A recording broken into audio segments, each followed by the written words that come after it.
안녕하세요. 요즘 러시아와 우크라이나 전쟁 소식 접하면 온통 미사일이나 탱크, 전투기 같은 무기 이야기뿐이죠. 네, 맞습니다. 하지만 오늘은 조금 다른 관점에서 전쟁을 들여다보려고 해요. 수십억 달러짜리 최첨단 군대가요. 고작 10달러. 우리 돈으로 10,000원 조금 넘는 아주 작은 부품 하나 때문에 멈춰서고 있다는 이야기 혹시 들어보셨나요? 아, 오늘 저희는 바로 이 지점, 러시아 군대의 숨겨진 약점인 철도 물류가 어떻게 무너지고 있는지, 그리고 그 나비 효과가 전쟁 전체에 어떤 영향을 미치는지 깊이 파헤쳐 보겠습니다. 네, 반갑습니다. 전쟁의 승패가 반드시 눈에 보이는 최신 무기에만 달려 있는 건 아니죠. 그렇죠. 사실 더 중요한 건 군대가 먹고 쓰고 쏘는 이 모든 것을 실어 나르는 바로 보급입니다.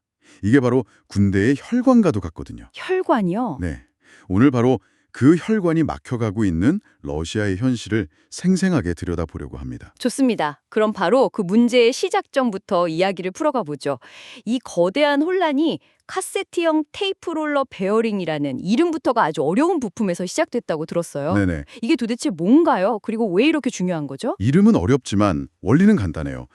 기차 바퀴 축에 들어가는 아주 중요한 쇠구슬 뭉치라고 생각하시면 편합니다. 아, 쇠구슬 뭉치요? 네, 이 구슬들이 매끄럽게 돌아줘야 수십 톤짜리 무거운 화물칸이 저항 없이 부드럽게 굴러가는 거죠. 네네. 특히 요즘 러시아가 새로 도입한 신형 화물차들 있잖아요.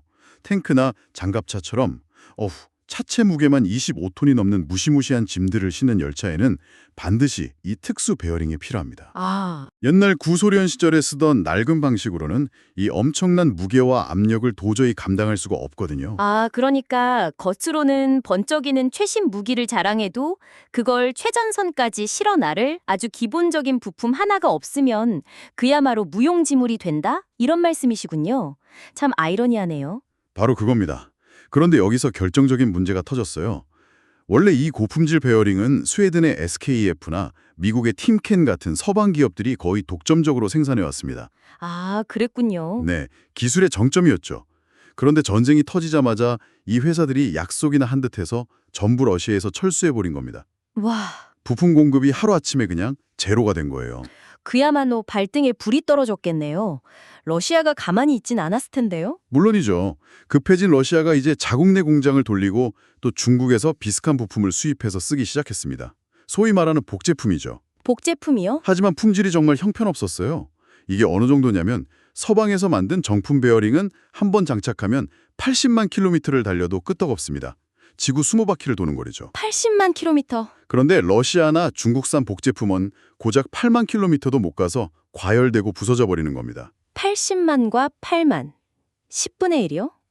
그건 그냥 품질이 좀 나쁘다 수준이 아니라 아예 다른 물건이라고 봐야겠네요. 그렇죠. 이건 단순히 기술력의 차이를 넘어서 국가 전체의 산업 기반이나 정밀공업에 대한 철학 자체가 다르다고 봐야 할까요? 정확한 지적이십니다. 제가 보기에는 바로 이런 기초기술의 차이가 그 나라의 진짜 실력을 보여주는 척도예요. 아, 겉모양은 비슷하게 흉내낼 수 있어도 그 안에 담긴 내구성과 신뢰도, 수십 년간 쌓아온 소재 기술과 가공 노하우 같은 진짜 실력은 하루아침에 따라할 수 없다는 걸 명확히 보여주는 사례죠. 그렇군요. 그럼 이 품질 나쁜 베어링 때문에 기차들이 고장나기 시작했을 텐데요. 그런데 기차 몇 대 고장나는 게 어떻게 군대 전체를 마비시키는 수준까지 번지게 되는 건가요? 네, 그런 불량 부품을 단 열차들이 시베리아 같은 광활한 땅을 계속 달린다고 생각하면 이게 쌓이고 쌓여서 뭔가 거대한 연쇄 반응을 일으킬 것만 같아요. 네, 바로 물류 혈전이라는 현상이 발생합니다. 물류 혈전이요? 품질이 나쁜 베어링이 무거운 짐을 싣고 수백 킬로미터를 달리면 어떻게 될까요? 당연히 마찰열 때문에 뜨겁게 달아오르겠죠? 네, 그렇죠. 그러면 선로에 촘촘히 설치된 자동 감지 장치가 이 이상 고온을 발견하고 안전을 위해 즉시 열차를 멈춰 세웁니다. 문제는 어디서 멈추느냐는 거예요. 상상이 되네요. 만약 모든 시설이 갖춰진 정비소 근처에서 멈추면 다행이지만 영하 30도를 오르내리는 시베리아 벌판 한가운데서 열차 한 대가 써버리면 그 뒤를 따라오던 열차 수십 대가 전부 꼼짝없이 발이 묶이는 겁니다. 와, 이게 바로 우리 몸의 핏줄이 혈전으로 막히는 것과 똑같은 상황이 되는 거죠. 한번 막히면 그 뒤로는 아무것도 흐르지 못하는 겁니다. 혈전이라. 정말 와닿는 비유네요.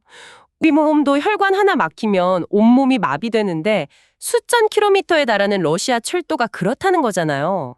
상상만 해도 끔찍한데요. 네, 그렇죠. 그런데 문제가 베어링뿐만은 아닐 것 같아요. 다른 곳에서도 문제가 터졌을 것 같은데요. 맞습니다. 설상가상으로 열차를 앞에서 끄는 힘의 원천인 기관차 엔진에도 심각한 문제가 생겼어요. 엔진까지요? 네. 러시아의 최신 디젤 기관차들은 겉보기엔 러시아산이지만 그 심장부인 엔진 제어 시스템이나 연료를 정밀하게 뿌려주는 인젝터 같은 핵심 부품들은 사실상 독일의 보시나 시멘스 기술에 전적으로 의존하고 있었습니다. 아, 독일 기술에. 당연히 서방의 경제 제재 때문에 이 부품들 역시 수급이 완전히 막혀버렸죠. 그러니까 바퀴도 문제, 심장인 엔진도 문제. 그야말로 충체적 난국이네요. 그럼 러시아는 이걸 어떻게 해결하고 있나요? 뭔가 대책이 있을 거 아니에요? 여기서 정말 기가 막히고 위험천만한 해결책이 등장합니다. 바로 부품 돌려막기, 전문 용어로는 카니발리제이션이라고 하죠. 부품 돌려막기요? 네. 러시아 철도공사가 멀쩡하게 운행할 수 있는 다른 신형 기차를 아예 운행에서 빼버리고 그걸 분해해서 부품을 떼어다가 고장난 기차에 끼워 넣는 방식을 쓰고 있는 겁니다. 잠깐만요. 멀쩡한 기차를 뜯어서 부품을 쓴다고요? 그건 뭐랄까 아랫돌 빼서 윗돌 기는 수준이 아니라 그냥 집기딩을 빼서 땔감으로 쓰는 격 아닌가요? 하하, 그렇죠. 굉장히 위험해 보이는데 도대체 얼마나 많은 열차를 그렇게 희생시키고 있는 거죠? 최근 보고서를 보면 더 놀랍습니다. 러시아가 보유한 전체 신용 화물차의 약 15%에서 20%, 숫자로 따지면 무려 5만 대에 달하는 열차가 이런 부품 공급용으로 분해되고 있습니다. 5만 대요? 네, 5만 대의 멀쩡한 열차가 다른 열차를 살리기 위해 희생양이 되고 있는 거죠. 5만 대라니 믿기지가 않네요. 제 개인적인 생각으로는 이게 가장 위험한 미봉책입니다. 왜냐하면 이미 수만 킬로미터를 달려 닳고 다른 중고 부품을 다른 차에 옮겨 달면 그게 언제 또 고장날지 아무도 예측할 수 없기 때문이에요. 그렇죠. 시한폭탄 같은 거네요. 맞습니다. 실제 데이터를 보면 이렇게 재활용한 중고 부품을 쓴 열차는 탈선 같은 대형 사고를 일으킬 위험이 무려 300%나 높아진다고 합니다. 300%요? 3배나? 네. 한번 상상해 보세요. 60톤짜리 최신형 탱크를 가득 실은 열차가 얼어붙은 시베리아 한복판에서 탈선하는 끔찍한 상황을요. 와, 그건 단순한 사고가 아니라 그 노선을 이용하는 모든 군수물자 보급이 몇 주 혹은 몇 달 동안 완전히 마비되는 재앙이 되는 겁니다. 60톤 탱크를 실은 열차가 탈선한다. 상상만 해도 끔찍한데요? 그렇게 멈춰서거나 속도가 느려진 열차는 외부 공격에도 아주 취약한 목표물이 되겠어요? 혹시 그런 직접적인 공격의 사례도 있었나요? 정확히 보셨습니다. 기술적인 문제에 더해 외부의 공격과 내부의 인력 문제가 동시에 터지고 있습니다. 먼저 우크라이나 정보기관과 그들을 돕는 러시아 내부 협력자들이 아주 영리한 방식으로 공격을 하고 있어요. 거대한 열차를 미사일로 직접 공격하는 게 아니라 훨씬 더 작고 효과적인 목표를 노리는 거죠. 바로 릴레이 캐비넷이라는 겁니다. 릴레이 캐비넷이요? 선로 옆에 있는 그 회색 철제 상자 말씀이시죠? 네, 맞습니다. 저도 본 적은 있는데 그게 그렇게나 중요한 장치인 줄은 몰랐어요. 그냥 뭐 전기 공급하는 변압기 같은 건 줄 알았죠. 많은 분들이 그렇게 생각하시죠. 하지만 그게 바로 철도 신호등 시스템을 제어하는 전자 두뇌 역할을 합니다. 아, 두뇌 역할? 네, 이 상자가 있어야 어느 열차를 보내고 어느 열차를 멈추게 할지 통제가 되거든요. 그런데 여기에 휘발유 5달러어치, 우리 돈으로 7,000원 정도만 붓고 불을 지르면 어떻게 될까요? 네. 그 구간 전체의 신호 시스템이 완전히 마비되어 버립니다. 세잔에 총 한 발 쏘지 않고 라이터 하나로요. 그렇습니다. 라이터 하나로 특정 구간의 군수물자 보급 속도를 순식간에 80%나 떨어뜨리는 겁니다. 와, 비움 대비 효과가 엄청나죠. 실제로 지금까지 러시아 전역에서 이런 릴레이 캐비넷 방화 공격이 확인된 것만 145건이 넘습니다. 정말 적은 비용으로 치명적인 타격을 주는군요. 인력 문제는 어떻습니까? 아까 잠깐 언급하셨는데요.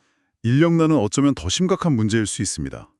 숙련된 기관사나 정비사들이 대거 철도 현장을 떠나고 있어요. 왜죠?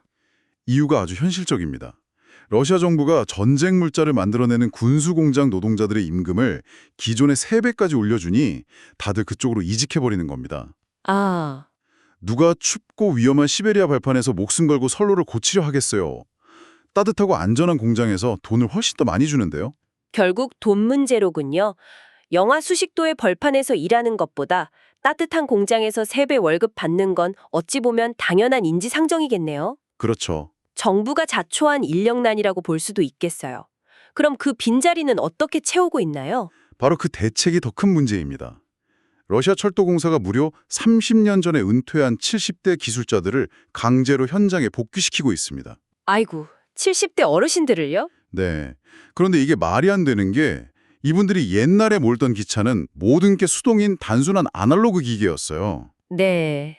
복잡한 컴퓨터와 디지털 화면으로 조작하는 첨단 장비입니다. 아, 그렇죠. 평생 손으로 기계를 만지던 70대 어르신이 갑자기 이런 복잡한 디지털 시스템을 하루아침에 운전하는 건 거의 불가능에 가깝습니다. 그렇죠. 스마트폰 사용도 어려워하시는 분들이 많은데 수천 톤짜리 열차를 못 나는 건 결국 열차의 평균 속도만 늦어지는 게 아니라 조작 미수로 인한 사고 위험만 기하급수적으로 늘어나는 최악의 결과를 낳고 있는 겁니다. 지금까지 말씀해 주신 걸 종합해 보면 베어링 같은 작은 부품 문제에서 시작해서 엔진, 부품 돌려막기, 외부의 방화 공격, 그리고 결정적으로 숙련된 인력의 이탈 문제까지 네. 이 모든 것들이 퍼즐 조각처럼 맞춰지면서 러시아의 군사작전과 경제 전체에 거대한 그림을 그리고 있는 것 같네요. 그 최종적인 그림은 어떤 모습인가요? 가장 직접적인 결과는 전선에 닿지 못하는 탄약입니다. 아, 지금 동바스 지역의 최전선에 있는 러시아 지휘관들은 본국에서 탄약 생산이 부족해서 보급이 안 된다고 생각할지 모릅니다. 하지만 사실이 아니에요. 사실이 아니라고요? 실상은 북한에서 들여온 포탄 수백만 발이 공장에서 생산되어 분명히 화물차에 실렸습니다. 그런데 그 화물차를 끌고 가야 할 기관차가 고장이 나거나 기관사가 없거나 신호 시스템이 마비돼서 수천 킬로미터 밖 시베리아 어딘가에서 기약 없이 멈춰서 있는 겁니다. 생산은 했는데 실어 나르지를 못하는 상황. 그야말로 그림의 떡이네요. 그렇습니다. 이건 푸틴 대통령의 큰 그림, 이른바 동방 전략의 실패로도 이어지고 있어요. 동방 전략이요? 네. 서방 세계가 경제 제재로 길을 막으면 중국이나 북한과 연결되는 시베리아 횡단철도를 통해 물자를 공급받고 수출하며 버틴다는 계획이었죠. 네네. 하지만 얼마 전 우크라이나가 이 시베리아 철도의 핵심 길목인 세베로무이스키 터널에 폭탄 공격을 가해서 이 계획의 숨통을 사실상 끊어버렸습니다. 아시아로 가는 유일한 대동맥에 심각한 문제가 생긴 겁니다. 군사적인 문제뿐만 아니라 러시아 경제에도 엄청난 타격이겠는데요. 물론입니다. 이건 경제적 자살골이나 마찬가지예요. 원래 중국은 러시아를 거쳐 유럽으로 물건을 보내는 철의 실크로드를 계획했었죠. 아, 그렇죠. 하지만 언제 멈춰설지, 언제 공격받을지 모르는 불안정한 철도에 자기네 귀한 화물을 맡길 회사는 세상에 없습니다. 그렇겠네요. 중국의 계획도 완전히 무산됐죠. 심지어 러시아 철도공사 스스로도 적자가 너무 심해서 자국 내 화물 운임을 20%나 올렸습니다. 이는 이미 물가 상승으로 고통받던 러시아 내부 경제에 마지막 일격을 가하는 꼴이 되고 말았습니다. 종합해서 한 문장으로 정리해 주신다면요? 결론은 이것입니다. 현대 제국의 힘은 눈에 보이는 미사일의 숫자로 결정되는 것이 아니라 그 미사일을 최전선까지 차질 없이 실어 나르는 기차 바퀴의 힘으로 결정됩니다. 아, 그리고 오늘 러시아의 그 바퀴는 제대로 굴러가지 않고 있습니다. 정말 충격적이네요. 결국 10달러짜리 베어링에서 시작된 작은 균열이 러시아라는 거대한 군사 대국 전체를 흔들고 있다는 사실이 놀랍게만 합니다. 네, 작은 부품 하나의 중요성, 그리고 눈에 보이지 않는 보급망의 붕괴가 전쟁에 얼마나 치명적인 영향을 미치는지 똑똑히 알게 된 것 같습니다. 오늘 이야기를 들으시면서 이런 생각을 해보시면 어떨까요? 네. 현대 사회에서 진짜 강대국이란 과연 무엇일까요? 눈에 보이는 화려한 미사일과 탱크 같은 군사력일까요? 아니면 눈에 잘 띄지 않는 이런 기초 기술력과 어떤 위기에도 흔들리지 않는 튼튼한 시스템일까요? 한번 조용히 곱씹어볼 만한 질문인 것 같습니다. 네, 정말 깊은 울림을 주는 말씀이네요. 오늘 저희 이야기가 유익하고 흥미로우셨다면 저희에게 작은 응원을 보내주시는 의미로 좋아요 한번 눌러주시면 정말 큰 힘이 될 것 같습니다. 그리고 주변에 저희처럼 이렇게 세상 돌아가는 이야기에 관심 많은 분들이 계시다면 함께 보시도록 공유도 부탁드릴게요. 더 많은 분들과 깊이 있는 이야기를 나눌 수 있으면 좋겠습니다. 앞으로도 저희 전쟁 시사는 어르신들께서 알기 쉽도록 세상의 중요한 소식들을 깊이 있게 풀어드릴 겁니다. 새로운 이야기를 놓치지 않으시려면 구독과 그 옆에 종 모양 알림 버튼도 잊지 마시고요. 오늘 함께해 주셔서 진심으로 감사합니다. 감사합니다. 편안한 하루 보내십시오.